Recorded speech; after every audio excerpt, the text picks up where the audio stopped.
What's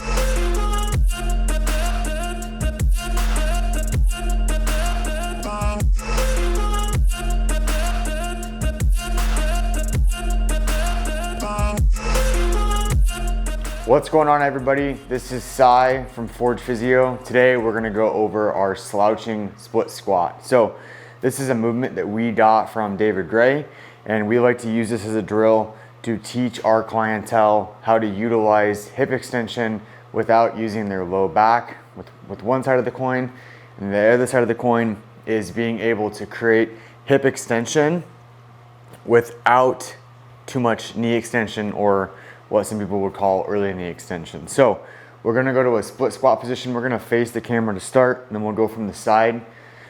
And so to me, what this looks like is a single leg stance, and I'm going to have my rear foot down just for balance. If I pick my rear foot up, I don't lose my balance at all, okay? So all my weight is essentially on my right leg. I'm using my left leg for balance. I'm going to bend my knee. My knee is gonna come over the front part of my foot. My entire foot is still on the ground. You'll see from the side here in just a second. And then I'm going to kind of slump forward or round my back. And then what I'm gonna do is I'm going to lower myself as far as I can toward the ground, if able, coming all the way to this bottom position, keeping that slouch. And then I'm gonna drive through the front half of my foot, keeping my knee forward and bringing my hip toward my knee, okay? And I'll show you from the side here. That's key, is being able to, when I'm in this bottom position, so again, let's go back to the starting position. So I'm on my right foot, left foot goes down just for balance. I'm not way far back with my left, because that's gonna shift my weight back, and I'm not way forward, that's gonna shift my weight forward. So somewhere in the middle, and then I'm gonna go into that slouched position.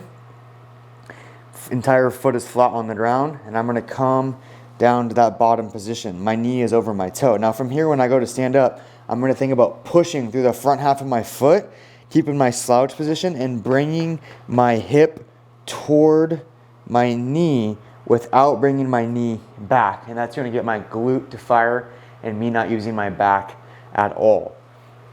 Making sure that you're pushing through the front half of the foot as you're coming up, and you're bringing your hip toward your knee without straightening your knee. So we'll do that one more time. Nice and tall, foot flat. I'm gonna bend my knee to bring my knee toward the front of my toes. I'm gonna slouch. I'm gonna come down to that bottom position as deep as I can. And then I'm going to drive through the front half of my foot and bring my hip toward my knee, okay? Last piece to this is being mindful of where your hips are in space. I have some clients when they're doing this where they'll really try to open up their hip. You're just trying to keep your hips parallel to the direction that you're facing. And then the last piece is you're gonna be limited in your range of motion by maybe irritability, strength, or any sort of joint biomechanics. So if you have a really stiff ankle and you can't get all the way to that bottom position, that's fine. Start with whatever depth that you can and increase the range as able.